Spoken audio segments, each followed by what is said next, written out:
Réouverture des débats dans le procès de Joseph Kabila. La haute cour militaire de la République démocratique du Congo a ordonné, vendredi, la réouverture des débats dans le procès par contumace de l'ancien président Joseph Kabila, dont le verdict était initialement attendu le même jour. La partie civile, représentée par l'avocat Richard Bondo, a sollicité l'audition de 3 témoins jugés essentiels. Ces derniers devraient, selon lui, retracer les personnalités et les comptes bancaires par lesquels auraient transité les financements des rebelles, attribués au prévenu Joseph Kabila, ainsi que démontrer la réalité du fait qu'un étranger a dirigé le pays pendant 18 ans. Cette décision de rouvrir les débats prolonge un procès déjà sensible, au cœur des tensions politiques et sécuritaires en RDC. La haute cour militaire a fixé la prochaine audience dans l'affaire Kabila au 19 septembre. Maître Bondo Chimbombo, Bonji Richard, j'appartiens au barreau de Kinshasa, Gombe, et je suis le coordonnateur du collectif. Après moi, il y a le bâtonnier Kalengi, pour les mêmes parties civiles. Maître Dimwene, non pas encore dans la salle, Maître Kabela, pour les mêmes parties. Maître Merlin Moma, pour les mêmes parties, et puis Maître Probe Adrien pour les mêmes parties civiles. Il y a pour les VNG qui sont aussi parties civiles. Maître Kassongo Malongo, à la Cour d'appel de Lomani Moujimaï, ainsi qu'à la Cour pénale internationale, j'interviens pour les deux ONG, l'ONG Nécessaire Action de défense des victimes sans frontières et l'ASBEL, qui est l'action d'accompagnement des orphelins de la guerre. Je vous remercie, Monsieur le Président. Merci. Et disons comme je disais tout à l'heure que nous avons reçu hier une espèce de la partie civile République démocratique du Congo qui souhaite la réouverture des débats.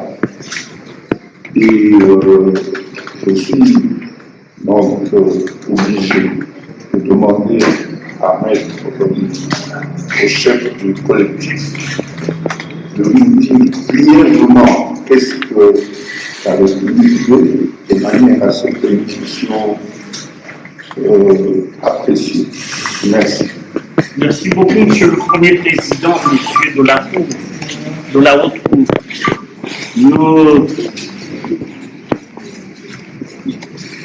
Dans les crimes de guerre, devant les juridictions internationales, que ce soit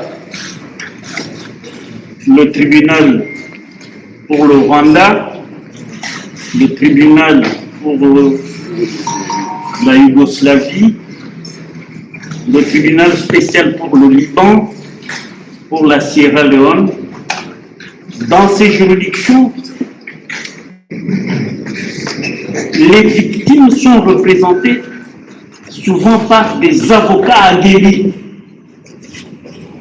Et la charge de preuve qui leur revient est endossée par les conseils. Et nous, en tant que représentants des partis civils, principalement de la RDC, victimes des crimes graves, notamment crimes de guerre, à charge du prévenu Kabila, un devoir nous est imposé, c'est celui de convaincre la haute cour, ou au-delà de tout doute raisonnable, pour que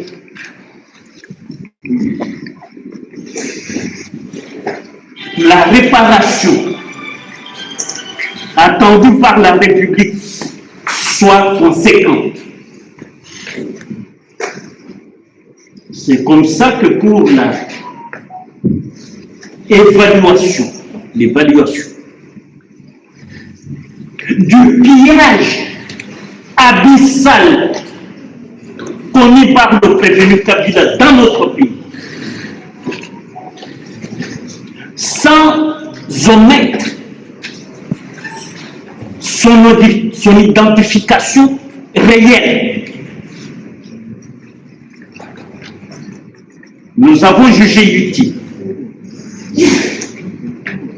que la haute cour rouvre les débats pour que nous puissions faire entendre 3 témoins qui viendront retracer devant la haute cour les personnalités et les comptes dans lesquels les comptes bancaires par lesquels transite le financement du M23 de l'AFC-RDR par le prévenu Kabila, ainsi que la réalité tant attendue par notre peuple, au compte duquel vous rendez justice, selon l'article 149 alinéa 3 de la Constitution.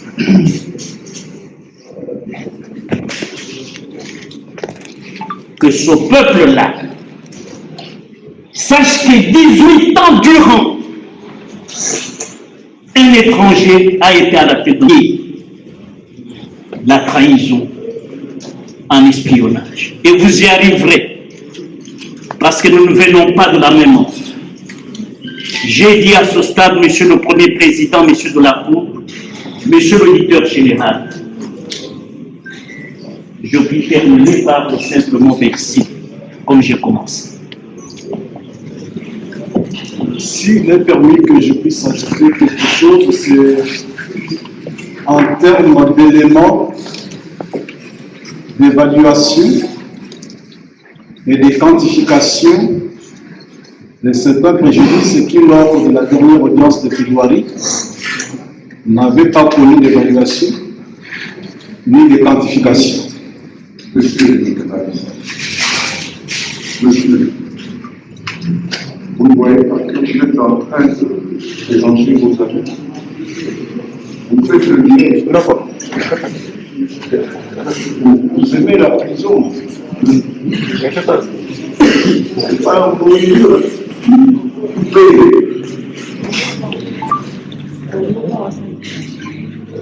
Abonnez dès maintenant à notre chaîne YouTube Congo Synthèse et n'oubliez pas d'activer la cloche de notification pour ne rien manquer de nos vidéos, analyses et en fait, je m'inquiète pour Doha. Je m'inquiète pourquoi? Parce qu'à Doha, on négocie. Déjà, le gouvernement avait dit jamais, au grand jamais. Le président de la République dit, de mon vivant, je ne négocierai jamais avec les pantins, avec les coquilles vides, avec les supplétifs, ainsi de suite. Jamais. Finalement, il finit par négocier. Pendant qu'il commence à négocier, la ministre des Affaires étrangères dit non, on ne négocie pas avec le M23, on négocie avec le Rwanda. Un peu pour dire, les délégués du M23 qui sont, de l'AFC M23 qui sont à Doha, c'est des Rwandais. Donc, vous voyez, on ne sait pas ce qu'on veut. Et maintenant, on vient de signer une déclaration de principe, parmi lesquelles il faut libérer toutes les personnes qui ont été arrêtées pour des liens supposés avec l'AFC M23.